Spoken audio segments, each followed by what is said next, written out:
Dave Denhardt on Superhero Tuesdays with KNE Realty 360. You have Ryan Ritzer, Edward Roberts, and also Dave Denhardt, which is the superhero of this week. Dave, how are you? I'm doing great, and thank you for having me here. Perfect. And Ryan, how are you? I'm doing awesome. I haven't seen Ryan for like a week. Dude, I'm just running nonstop. Yep, which is good. My family hasn't seen me. Awesome. I haven't seen me. No. So Dave, I know that you were in the military, correct? Yes, I served in the United States Marine Corps from 1991 to 95. Then in 2011, I joined the Army National Guard right here out of Detroit Light Guard Armory. And in 2012, we deployed to Afghanistan. Wow, that's pretty wild. Yes. Marine and an Army. Yes, it was a bit of a difference, even with the 16-year break. You know, it was something that things ran differently, a lot smoother than I remember from the Marine Corps days, but, you know, it could also be my memory was bad. So we met Dave at the Vet Fest over in Livingston County. Every year they have a festival for veterans, which is pretty awesome. So if you're a veteran and you missed this year, definitely come out next year. You'll have a ball of fun and actually probably get to meet Dave. But me and Dave were talking that day, and Dave has a pretty good interest as well as I do. He plays hockey, and he's into a 501c he has started. Can you tell me a little bit about that, Dave? Yes, we started a 501c3 hockey program that's open to all veterans and immediate family members. We also have a few people that are support members that help us out with coaching. We have firefighters, EMS, things to help in case we have any issues physically on the ice. A lot of us are disabled vets. We also have a disabled vet branch within our program. So you get a lot of times that you get new skaters, you get more skilled skaters, and every once in a while, you know, there's going to be somebody running into somebody, or, you know, as a goalie, I take shots to the head. I have concussion issues and severe vertigo, so sometimes the puck can rattle me pretty good. It's things that you know, we want to make sure we have the support there to take care of us. My wife is also a nurse, so we got a nurse that's there. We always like to make sure we got medical personnel to first evaluate somebody to see if they need to go to the hospital or if they need any further attention. That's pretty cool that you do that, for sure. So let's get back into some of your early days. So you said you're disabled. Yes. Yeah, okay. And you also have a service dog, correct? Yes, I have a service dog. Actually, my first one I got back in 2012 while I was going through the medical retirement board, and they call Warrior Transition Unit, getting everything figured out on what was going on with me. And she had to retire this year, and her name was Tank. And I just got my new dog a few months ago, Journey, who is with me now as a mobility assistant and seizure response dog. Okay. And then, so you're disabled from the military. What were some of your disablements? What did they disable you for? Yes, in 2012, it was April 19th, our camp got hit by a couple of Russian 107mm rockets. I happened to be a little too close to one of them. And I pushed off as long as I could to stay because we were already shorthanded. And I just wasn't getting any better. I had issues with my ankle. I had issues with a lot of feeling in my legs. And we were walking on those, they call it crushed rock, but it's more like boulders that we were trying to walk on. And they were very unstable to get around. So the commander saw me and was wondering what was going on. The battalion commander saw me, and I happened to fall. I had a seizure. I kind of couldn't hide things anymore at that point, so they decided to send me home. I was sent to Landstuhl, Germany to be evaluated. I got there and I said, yeah, I hurt my ankle. Trying to get back to my unit, they looked at me, and my ankle was a high ankle sprain with instability. So he's looking at me and going through and checking. He's like, "What's wrong with your eyes?" It's like, "Well, there's nothing. They're fine." And I guess my pupils were two different sizes, and I had a lot of jerking in my eye movement. And he said, "Do you have a concussion?" And I said, "Not that I know of." Again, I didn't want to leave my guys. Yes, I had issues that were going on, but I wanted to get back to them. And he said, "No, we're sending you back to the States, getting you reevaluated on different things." At that point, they sent me back to the States, and I ended up in Fort Knox, Kentucky. It was the closest Army base to my family up here in Michigan.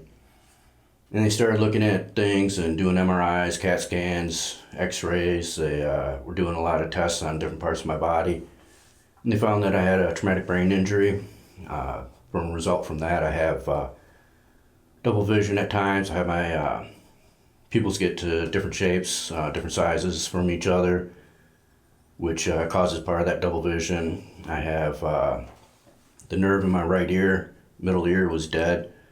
I could still hear, but I had no balance on the right side. So they went in, severed that nerve to try and equal out my balance and vertigo a bit.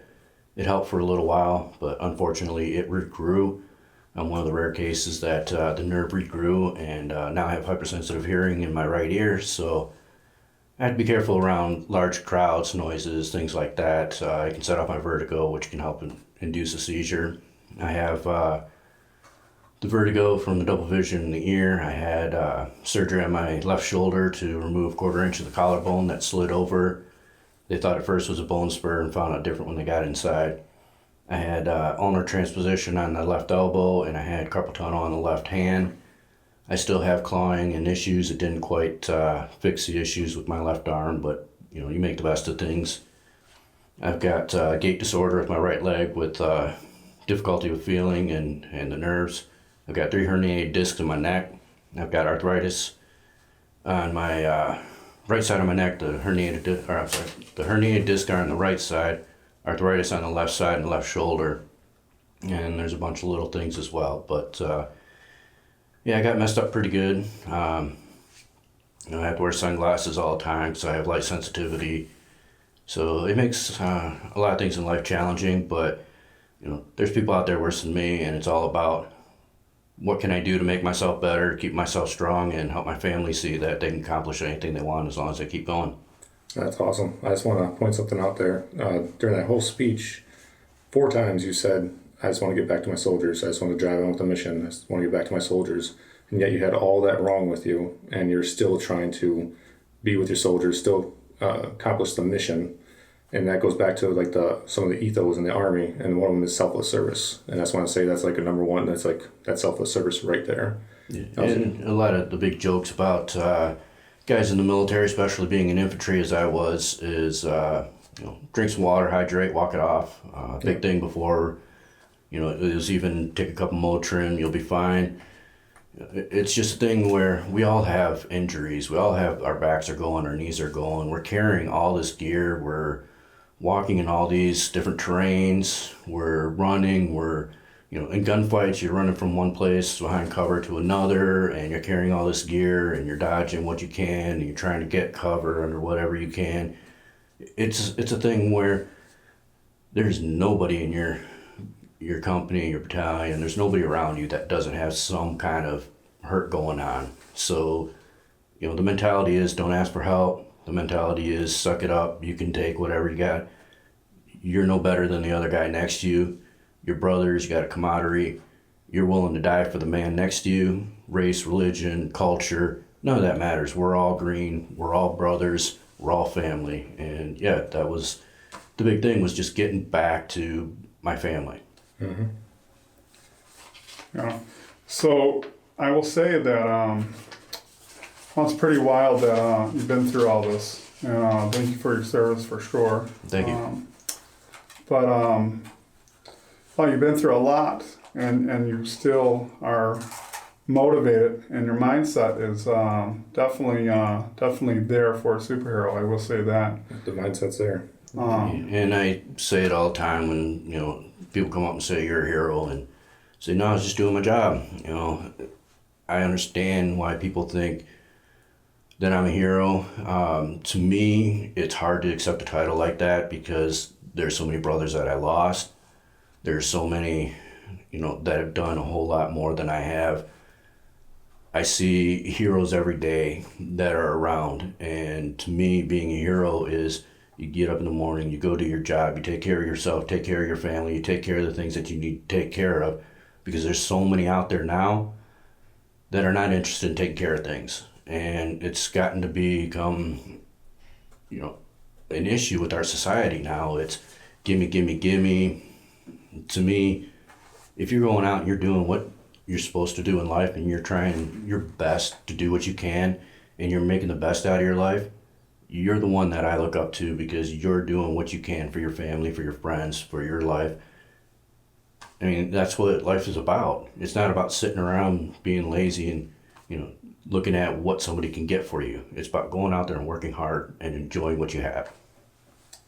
Wise words right there, I will say Very that. wise. Well, can you tell us about this? Looks like you work with the Wounded Warrior Project. Yes. Can you tell us about that? Wounded Warrior Project is a great program that I've had the fortune of being involved with over the last 6 or so years. When I was medevac to Germany, I had nothing but a change of socks, underwear, a t-shirt. They put my laptop in there, and I had no toiletries. I had nothing to brush my teeth, take a shower. I had nothing else with me. And it was a thing that, when I got to Germany, Wounded Warrior Project was there. They had a bag for me that they gave me that had a blanket in there to help me stay warm. I was in a wheelchair for a while, and that was something I continued to use after. There was toiletries, shampoo, soap, toothbrush, toothpaste. They had the basics there for me that I needed. A lot of us, when they're medevac, you don't even have a bag with any extra clothes. You don't have a bag with anything. You're immediately taken from the hospital to get you the best medical help you can get. Because of them, I was able to get some of the few personal things that I needed.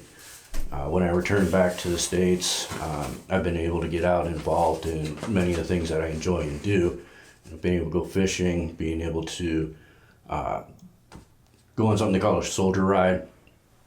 And they took me and my wife for 3 days to Pennsylvania. I believe we were in Pittsburgh.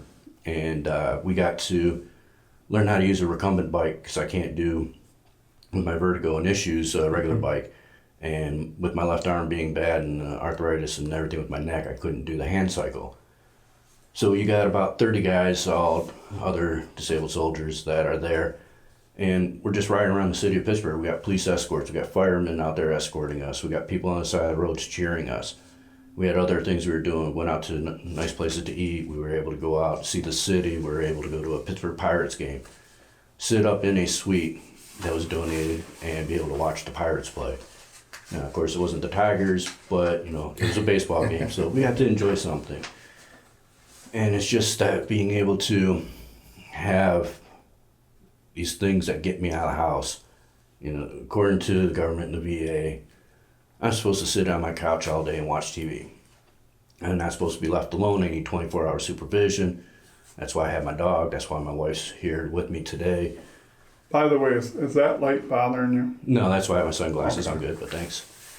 And it's just something that it's hard for me to get out, because my wife still has to work. We still have bills to pay. And so I'm pretty much supposed to sit at home. I have a life alert necklace that I wear. I have my dog to get the phone. I've got, right now, summertime, my daughter there. I got the neighbors that all know, they check on me. And it's just something where I always have somebody there to be able to keep an eye on me. So being able to have Wounded Warrior Project available so that I can get out of the house and be able to do a fun event and be around people that know what I'm going through and be able to help me, it just makes it so much better and easier. Sounds like a wonderful organization. Yes. So all this, and you started a 501c. You're still out with your family. You're still moving along. Now, I've been talking with my friend Ryan here, one of my colleagues, basically, and a lot of other people about mindset myself and being able to change my mindset. Can you give our listeners and myself just basically a tidbit of how you wake up in the morning and basically say, you know what, this is my life, this is where I'm at right now, but I'm going to make it better. Well, to me, it's all about, you know, since I was young, I've been playing sports. I've been involved with, you know, working in sports and family and being involved in whatever I can, and it just wasn't something I knew how to just sit around and do nothing. So I still have days where the weather can change, the barometric pressure changes, and it messes with my ear, and I have my vertigos real bad, and I got to lay in bed for a while. Days where my migraines get so bad that I have to go lay down. So it kind of does limit some of the things I can do, but I refuse to give up. And even if everything's bad, I'll lay down for an hour. I'll stay in bed for a little longer. I'll crawl out if I have to. I always look for something to do. When my wife's off work, we try to go for a drive, or we try to, you know, go to an arts crafts place. We try to find different things that can help for the next time, for the next day, the next time things are bad. I've got projects at home I started 4 years ago when we bought the house. She knows I'll get to it, even though we all say that as husbands will get to it. You know what? I don't have the problems that you have. I still have projects. Ryan, you got projects at your house? No, never. I don't have any projects. No. No. I know he's got a lot more projects than I do. Oh, yeah. No. But yeah, the wife's always gonna have a project for you. But Oh, yeah. yeah. But it's my own fault because, you know, we bought a house that was built in 75, so it was 40 years old. And it had never been updated or touched. So there was green shag carpet. There's still 70s carpet in the basement. That's why you got to sell that. That's why you got to sell that thing. Basically, now we can get you into a new house. But Yes. we'll talk about that later. Well, I tried. My wife doesn't like to move around much. I want to be out in the country. I want to be out here where you guys are around. You know, I want to have that acreage. I want to have my chickens. I want to have my horse. I want to have the sheep. I want to have, you know, the quiet and my pond in the backyard, so I can just roll on out there and go fishing. Perfect. And enjoy a retirement I was forced into. You know, but like you're saying, is how do I get up in the morning? What do I go through during a day? It depends on the day and how I'm feeling, what I can do. But it's a lot of, if I can motivate myself to get up and do something, I can help push my daughter to be motivated to go out and know that she can do anything in her life. And so I get out of bed, make sure she gets off to school. She's old enough now, she's able to walk. It's only a quarter mile or less from our house. And it's from there, I sit on the couch. I'm unable to cook, so usually I have sandwiches or something that's readily available and easy to eat. Because again, with my vertigo and things, I have nearly fallen into the oven. My hands don't work always properly, so cutting things isn't a good idea. I cook things in the microwave, and my wife will come home from work and ask me, you know, when did I cook this? And like, I don't know, maybe yesterday. So there's times where a few days later, my wife goes use the microwave. There's something I was making for lunch. I forget if I eat some days, so my wife always is able to check on, you know, if something has been eaten that she's got there for me. So she's always keeping track of me.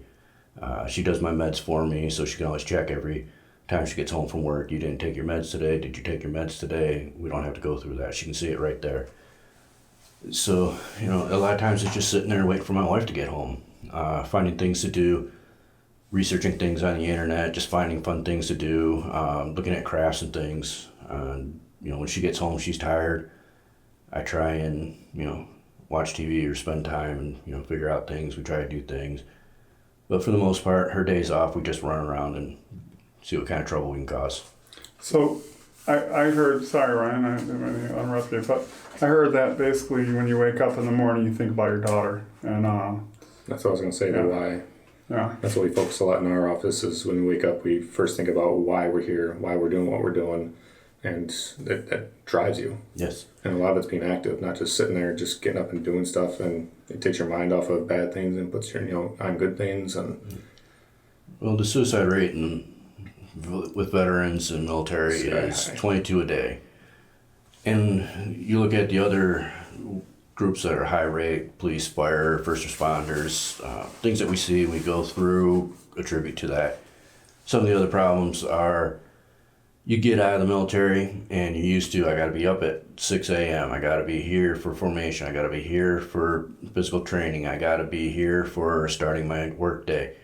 And there's a lot of downtime. We call it hurry up and wait. You get somewhere and then you wait for somebody to figure out what's going on. I'm a master at that. Oh, yes. So even on that downtime, they find things for you to do. And we call it, busy work. Never volunteer for anything because you're always going to be busy. So I call downtime though time to get in trouble. yes, and that was the thing. Keep us busy so we don't get in trouble. And that's part of the hard part. The other part is, such as myself and others that get severely wounded and injured, is that your life just completely changed. And you're used to being on the go, and now all of a sudden you're being told to just sit still. You get adrenaline rushes from being in the military. Now you don't have that option quite as easily. And with so many things that are changing and trying to adjust, when you get into the military, they teach you how to do your job. They teach you and train you and continuously working and doing things. And then they don't really help you transition out. It's changing. They're making strides in that. But majority of the suicides are Vietnam vets. And that's because they were told to go on with their life. The VA wasn't quite as well around then. They're helping us to make the changes and difference so that it's better for us now. And, they didn't have the help. Now they're trying to get the help. But if it wasn't logged in their medical records back then, it's hard to get proof that you had any of the issues that you had from the military. So they're coming into financial issues. They're coming into my mind won't stop because I had work to keep me busy. Now I don't have work. Families are breaking up. There's so many things that are the root and the cause. But one of the biggest things we see is the downtime, not having anything to motivate you to go, and the drugs and the alcohol. Well, I will say, I know that I've been kind of watching that since we, heard about the 22 for 92, and then also there is a gentleman, Travis Snyder, that's running around actually Lake Michigan, 900 miles, for that. Just reading these people's stories and really looking into that and investigating that. I will say that myself, if there's anybody out there that first and foremost, if you're military, non-military, and things like that, that you're contemplating suicide, stuff like that, reach out, talk to somebody. Yeah. And the thing is, you don't hear about it because it's not important news as it is that some celebrity took their life. Now it becomes more important news. Mm-hmm. How many times people have heard that, a couple of special forces guys were just killed in Afghanistan. You don't hear about any of that stuff going on anymore. It may be on Facebook, on some little news break that you might see and then it's gone. The things that are really going on in life, they're not important in the news. The news is kind of, along with social media, is really altered and changed the way people look at life and things that are going on. So, like you said, gentlemen's going around the Great Lakes doing 900 miles, try to raise awareness, but how much have you seen or heard about it on the news? I mean, I've heard about it on Facebook, not the news, which sucks, and the news is more negative driven. Yes, and that's the other problem that's causing the suicide and the issues with our country is everybody wants something to make them feel better about their lives rather than making them help others feel better about their lives. So it's about the negativity. You're not getting that positive vibe in most things that you see or do. And negativity breeds positivity is hardest to get, and that's why you see a little clip on something good and then you see all the bad. Well, that's why we do this podcast, because we want the positivity to come out there, and I see a lot of negativity. Ronnie sees a lot of negativity. We want positive vibes to go out there, and it's very sad to see as many military vets that just commit suicide it's wild. I don't know what else to say about that, but definitely if you're in that type of situation, reach out to a local charity, tell somebody, Talk to somebody. It's a permanent fix to a temporary problem. Yeah. And there's nothing wrong with asking for help. Yep. I mean, you think that taking your life is making things better. You think you're a burden on others, but you don't understand. It's hard to really know and feel what you're doing to somebody else. If you got family and friends that are close to you, the family and friends got to start looking for some of the warning signs. The big warning signs that are thrown up that you just kind of oh, he's just having a bad day. You know, they start breaking away from you, they start becoming loners, they start selling things or giving things away that they wouldn't normally do. You know, they start doing things that are erratic and different than what they were doing. You know, maybe that person's not able to go out and ask for help, and they're having, you know, they haven't hit rock bottom yet, but they're close, and then one day they hit rock bottom and it's too late. If you see these signs, these warnings, sit down, have a conversation, try and see if there's things you can do to help, and get them the help that they need. Definitely. And we will put out one of the numbers for you guys to reach out if anybody is listening to this and kind of having those thoughts.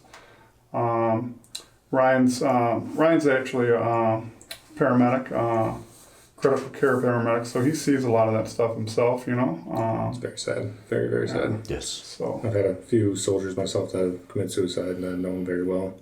And it's one of those things where none of us even saw it coming. Yeah. And you can try as hard as you want, but sometimes you just can't see that coming. But that's why it's important to reach out to somebody, let your battle buddy know what's going on, and let them know you have, you know, bad thoughts, or commander, first sergeant, someone like that, someone up the chain, because there's a lot of help out there, a lot of help. And it's hard with the military guys to really see and get a feel for it and understand, because we're taught to hide our emotions. We're taught to be a certain way and not look weak, and that's when things can get bad. And you know, there's always help if you are struggling and you know you're trying to get help with the VA and they're all backlogged, and you know there's so many people trying to go through the VA now, and you know it's really difficult at times. You know, a lot of people talk bad about the VA. The hardest part about the VA is if you don't like a doctor, getting a new one's not as easy. Whereas in civilian and private sector, you don't like your doctor, you can go right down the road and talk to the next one. yeah, I told my doctor this week, I said, if you don't help me with this, I'm gonna fire you, and that's the thing. So, but yeah, I completely understand where you're coming from there. I don't want to knock the VA myself, but it's a great place. And They're so overwhelmed, I think. I think they have too many people coming through with not enough resources. That, and what the issue is. you're also going to get not so much the doctors and the nurses and all the good staff like that, but you'll see some of the other areas, they'll get the patients that are in there all the time, and they'll sit there and chit-chat at the counter, and you're stuck waiting. Hurry up and wait. Yeah, and you'll go into different areas and it'll just be clogged because people are just sitting there hanging out. They don't have an appointment, but they're trying to get in and see if they can be seen. So now things start getting shifted around. People get forgotten. The emergency rooms get tied up because you can't go out to, like if I went down and I had a seizure right now, I couldn't go to a regular hospital and get it taken care of because the VA is going to say you got to go to the closest VA unless you get permission. Well, how do I know I'm going to have a seizure? So it's hard to ask for permission. Things are starting to change.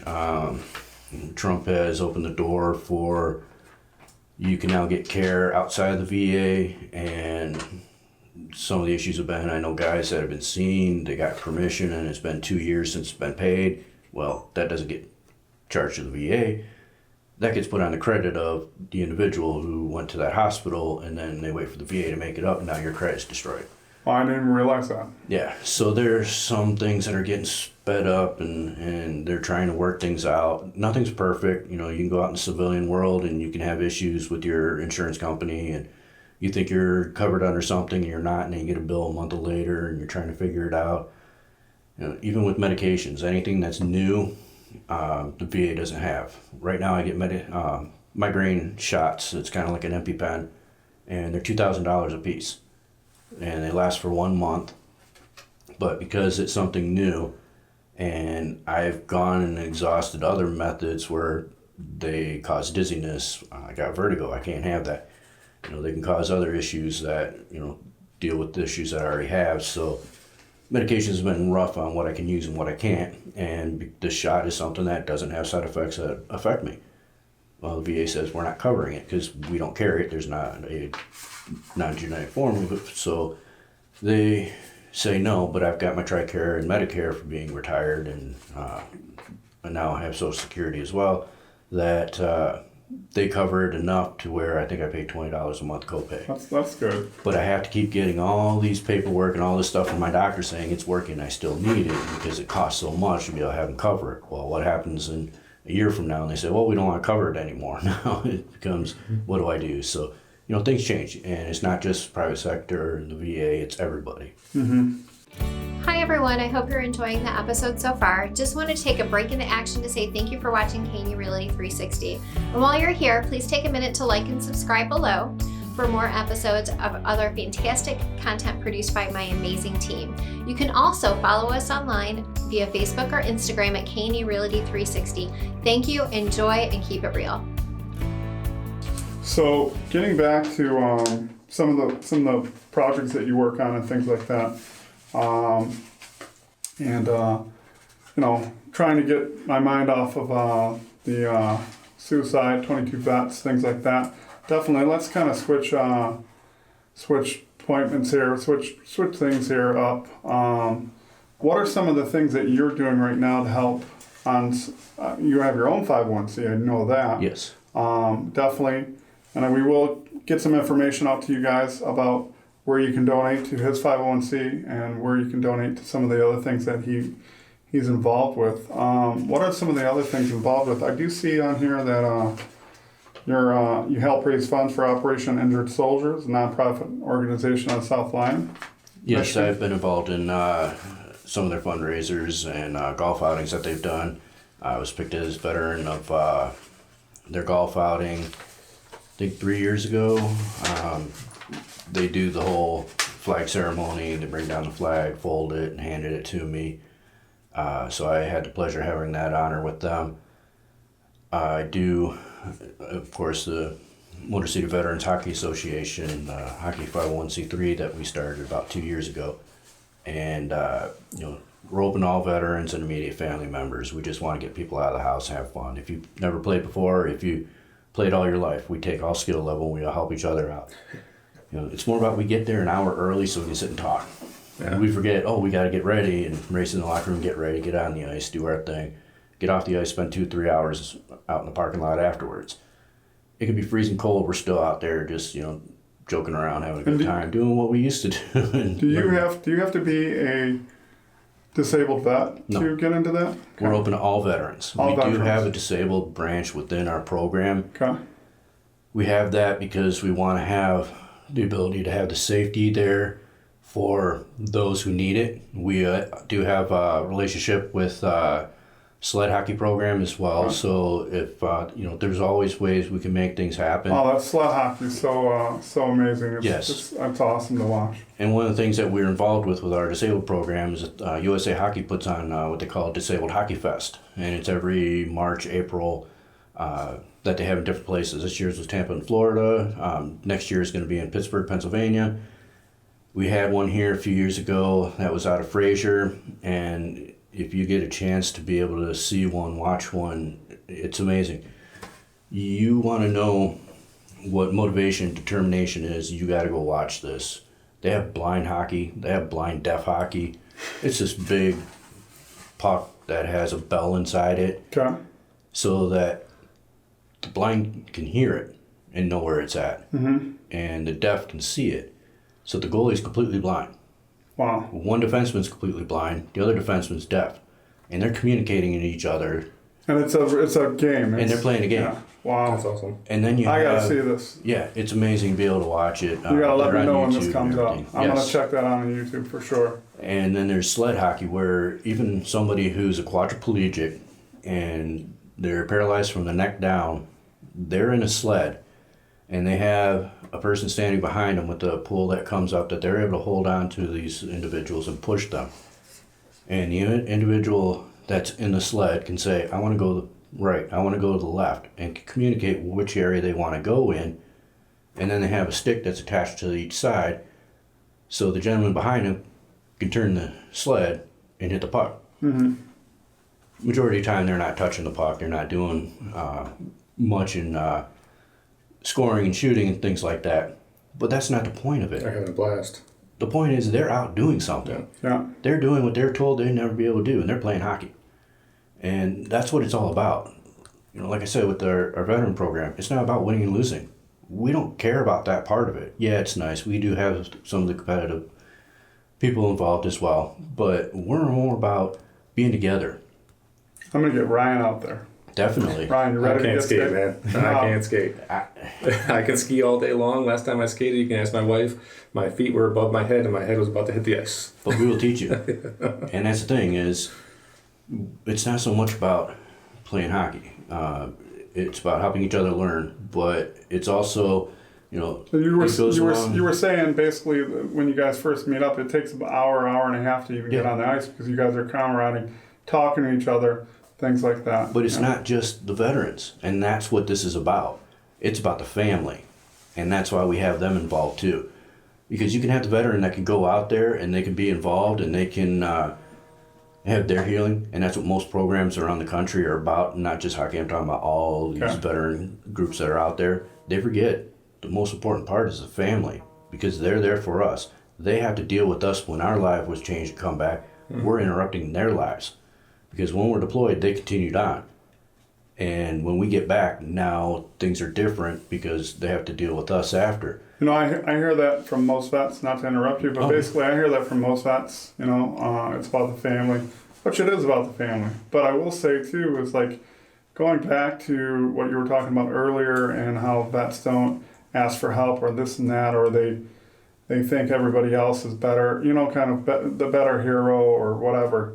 You know, a lot of you guys really are on a family orientated aspect, and you guys look out for your family first before you guys are looking out for yourselves, which is great hearing what you're doing on the family organization and for yourself, but also you're kind of tying everything into one, the family. You're also tying into that yourselves and also getting out there and doing something, not just being sitting around and waiting. Yeah. I love hearing that. That's for sure.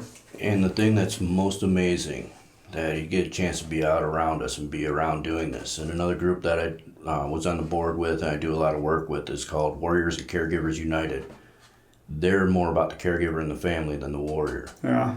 And that's what we also need, because the wives will sit there and talk, and man, my husband didn't go to bed till 3 a.m. He's always up till like 3 a.m. He lays down for a couple hours, he's right back up. And you're like, yeah, we have the same problem. And they'll be going on about things and be like, yeah, we got the same problem. The kids are like best friends and they never met before. And they all understand and get along. They'll leave something with each other, so they have to see each other again. And you don't see that when they go to schools, you don't see that in neighborhoods, but it's just that special bond that they're able to have right away. I have 5, 6, 7-year-old kids walk up to me and they're like, you don't look good today. I'm like, no, I'm okay. And they're like, no, I'm going to go tell my dad to watch you because you don't look good today. They're able to pick up on us because they see what their parents are like. Mm-hmm. They see what their vets are like, and they see what other vets are like. And they'll notice when my eyes are different. They'll notice when I'm not acting like I would normally do. A lot of times when people see me, I'm putting on my best, strongest face, and I'm doing like we say in the military, not showing weakness. I'm trying to look as much normal as I can. And when it gets too hard to do that, my speech goes, my focus goes. I start looking a lot more like what I do normally at home when I'm just being my actual self. But it's hard to turn that part off. It's hard to not be that soldier. And if I showed up to the hockey rink and I'm all shaky and I'm all talking and stuff like that, how many guys are going to want to come out and be on the ice with me? Yeah. So that's where I try to put that strong face on. But at the same time, it's hard to have people look at you and see what's wrong and try to figure out, everybody wants to judge somebody and stuff. So, I try to put that out that I'm, nothing's wrong with me as much as I can. But then, those who know me, they're like, no, we're going to watch it. We got our EMTs here. We got our medics that are going to keep an eye on you.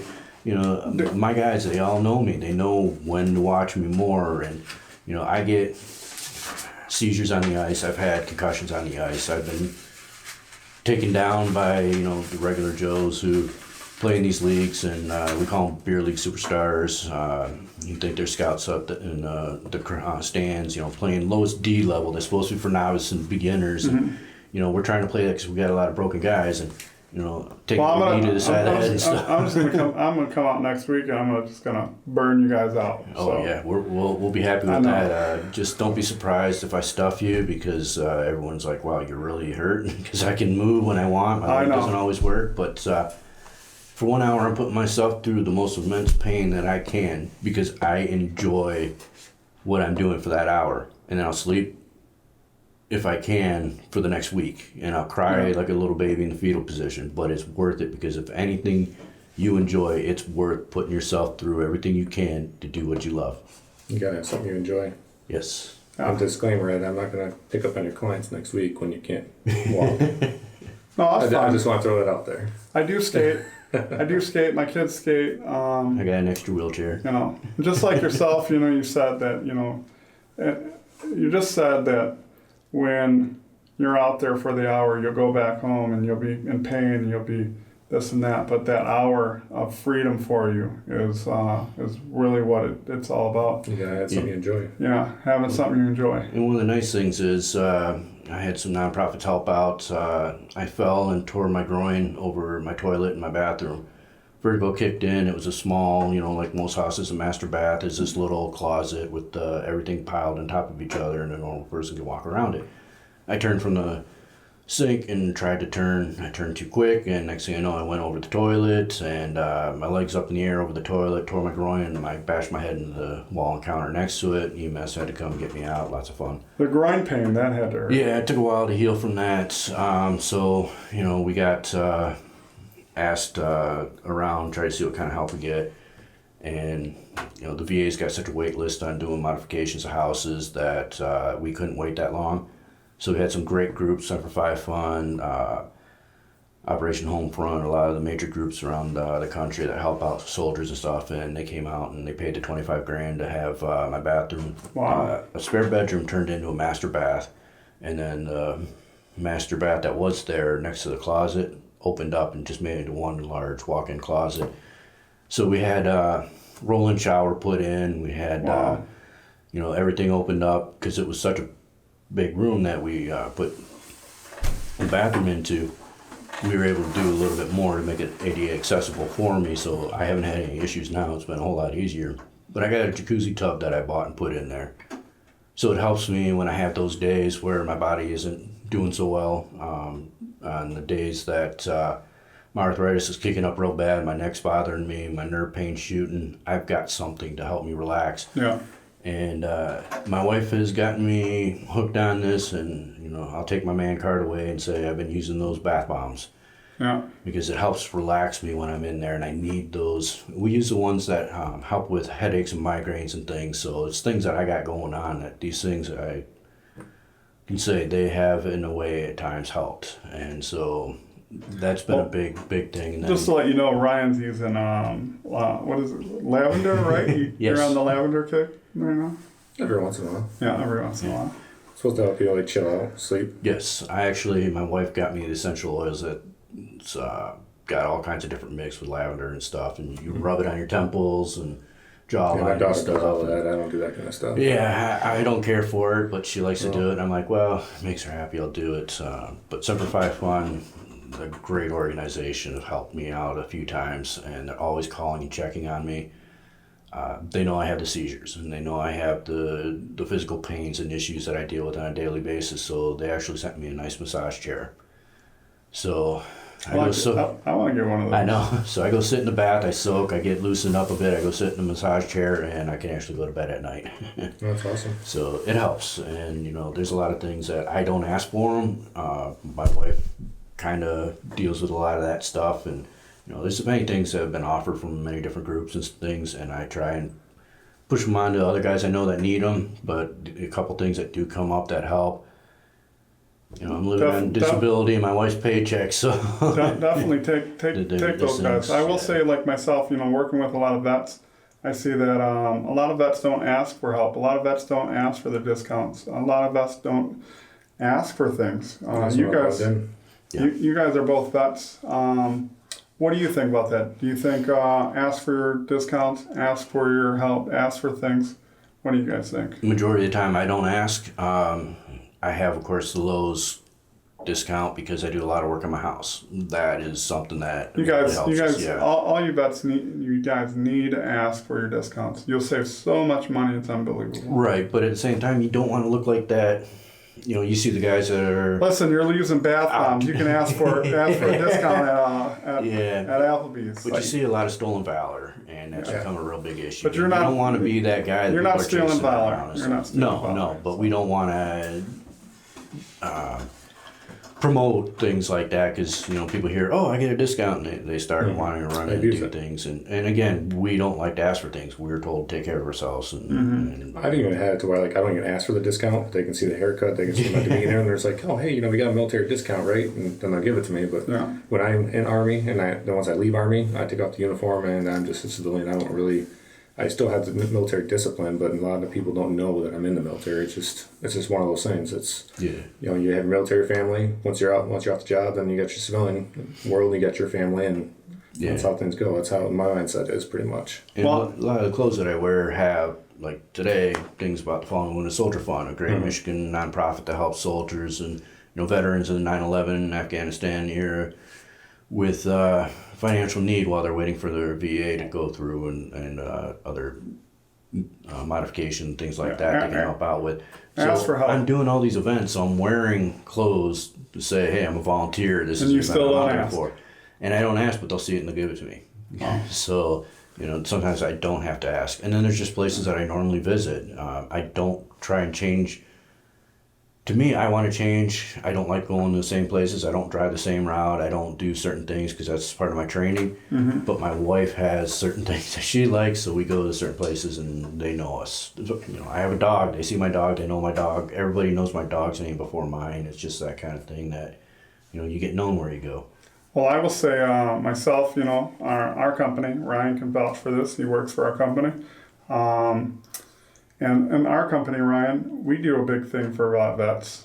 We try to give back, especially if we know you're a vet. One of the things that we're doing, Ryan, what is that now? I'll let Ryan kind of tell you guys. But your mortgage, $3,000. Oh yeah, so obviously I'm on both roles. I'm a veteran and I'm a first responder, and you know, first responders it's a thankless community. They don't get what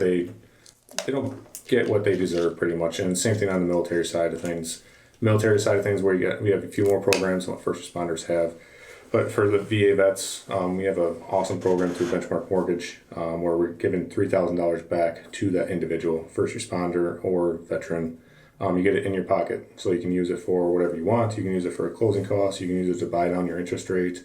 And it's going back to that person. So that's a gratitude of us is saying thank you for being a first responder, thank you for being a veteran, and you know, it's a program that we push. We love it. We love the program. And that's a great thing. And you know, being a veteran and closing on a home, you know, 4 years ago, and just doing the last couple months, just finished up on cash out refinance. You know, that's one of the things that should have called my guy. Yeah, well, I didn't know you until a couple weeks ago, but and that's things where, you know, you see some realtors are starting to get into that and stuff. I'm probably gonna have gonna give you a call pretty soon, maybe tomorrow actually. But I'm looking forward to interest rates are down, so yes. I will say that, guys. Any VA vet guys that has a VA loan, interest rates are down. And use that VA loan. Don't try and do it any other way. That VA loan is a great thing. When you need it, it's there. Mm-hmm. Even if you're in a VA loan and you're in a home right now, still refi. You can refi with nothing out of pocket. And interest rates right now are hovering around 3.5%. And if you're above that, call Benchmark Mortgage, call KNE Realty. We can put you in touch with the right people to refi your home and get you into a lower payment. You know, all day long. Yeah, so. And that's what we did because VA loan was, I think, 4.5. When we got it 4 years ago, then they had to refinance for the lower VA rate. About a year later, we refinanced, got it at 3.25. Perfect. And then we had that, and we were enjoying it and doing well. Unfortunately, we put about $80,000 worth of modifications into the house. and that was eating up our credit, and it was something that had to be done. I can't walk on carpet very well just for safety reasons, for other things. We had to redo the floors. It was an older place. We had things to do. Then we started realizing that we didn't have a lot of extra money in our money market accounts, our IRAs, or other things that we needed to have. My wife's father passed away. He had all these backup plans that his wife didn't know about. And she's like, where did all this money come from? That's what we need to establish. Anybody can go anytime. Most people don't die of old age. There's something that happens in life. So you got to be prepared. And so we're working on having that and being prepared. We've got our safety net that started, but we want it better than what it is. If something's happened to us, we want to make sure our daughter's taken care of. She doesn't have to struggle to get what she needs to go to school and everything in life. And with that, we saw that the rates were really good. We saw that the housing market went up, and we had about $90,000 in equity that was in the house. So we're like, well, let's check and see what happens. And they bumped us to, I think, a 4.25%. To be able to do the cash out refinance is the VA's thing. Definitely going to have Tom Stearns give you a call. Yeah, sure. So that's something that we wanted to wait a few months and get it back to that point to where now we can go in and talk to somebody, refinance, get it right back down to that good point again. And with the way things are going, the market's getting better again. Take advantage of the markets and work on it now. Yes, definitely. If you wait for the recession and you try to get it again where the housing market drops, and that's not going to happen. Lower rates. That's not going to happen no more. Yeah, you're going to have that maybe in 30 years. Yeah. Try and get the best rate now rather than wait for the prices on the housings to go down. Yeah. I just want to put out to our listeners, actually, since we're talking about this, one of our next podcasts we're going to be doing is with a financial planner. So you're talking about, in the event of something happens, having that retirement, having those IRAs, having all those different accounts. That's actually be one of our not one of our next podcasts, but that's one of our podcasts that are scheduled. And so if you're interested in any of that, obviously comment so we know what to ask the financial advisor, and we can assist those questions. I just had to put that in there. Yeah. I mean, one of the big things is a house, a vehicle, everything. From day one, when you get it, you're going to be working on it. Mm-hmm. And that's all part of the investment part of things. Is the longer you take care of it, the better you keep it looking, the more it's going to last for you. What's going to be easier on you and your family and better in your life is if you have $50,000 saved up in your savings. Mm-hmm. Now, people say that can't happen. I can never have $50,000. Okay. I don't even make that in 3 years, whatever. There's ways you can have it. Oh, yeah. Get rid of that credit card, high interest credit cards that you have. Pay cash for things. Get rid of all those, crazy subscriptions that you have to things. Limit the amount of not necessities that you got. Your wants are going to be one thing. You look at other countries, and that's one of the things that really gets us when we're deployed. You're watching people without electricity. You're watching people living in what we call mud huts. You're looking at people who are living on bare essentials, people who are just getting by, taking care of their families, and they're happy.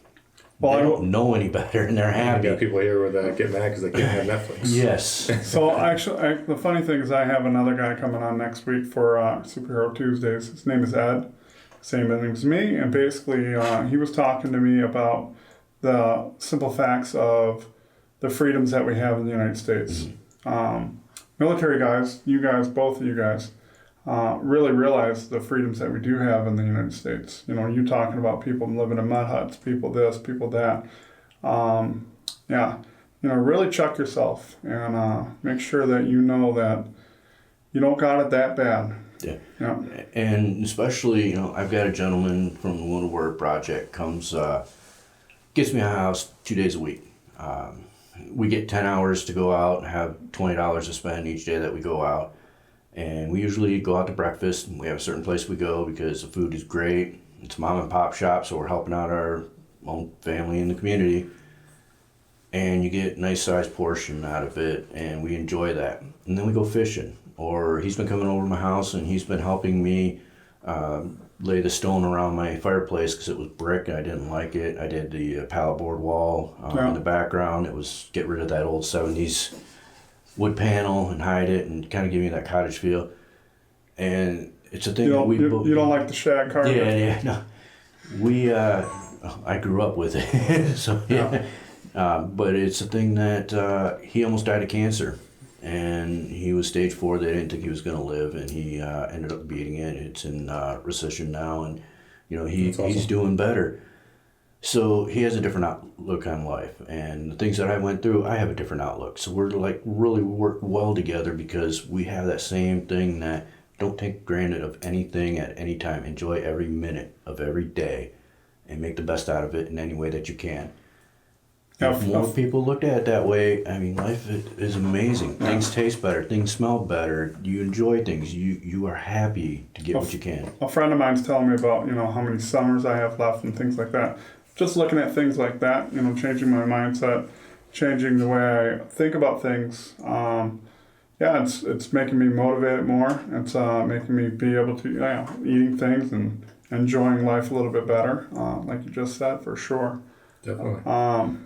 Let's get back to some of the charitable events, especially your 501c. Where can people donate to? And I'm sure we're going to put a link in our podcast, and also a link to our website, and then also a link in our YouTube channel. So definitely, if you're not subscribed to those, definitely come on, subscribe to those. We have a great people that come on and talk on every week on a Tuesday, and sometimes on Wednesdays, and sometimes on Mondays. So definitely listen. Where can people donate to your hockey association, your 501c, your personal aspect? Well, I appreciate that, and you can find us on Facebook at Motor City Veterans. When you find it, it's Motor City Veterans Hockey Association, and right now we just have the Facebook. There's a donate button on there. We have PayPal. We're working on putting some others in there as well. There's also information about how to contact our treasurer and ways that we can send you information if you're willing to donate. We also have a golf outing that we're having on September 21st at the Links of Novi. Where's that again? Links of Novi, Novi, Michigan, right? Yes. Okay. And that's what date? September 21st. Perfect. I know it's football season, but it's kind of thrown together late. We started 2 years ago as just beer league veterans playing together. Mm-hmm. And we were at that time under CNS, which is a Center for Neurological Studies that's here in Ann Arbor area. Okay. We had a plan that we were just going to be a bunch of vets get together, healing through hockey, having the beer league games, and then trying to get some practices. It's grown into a pretty big event now. Yes. So we actually got our 501c3 this year. I believe it was either late March, early April. Okay. We got approved on that.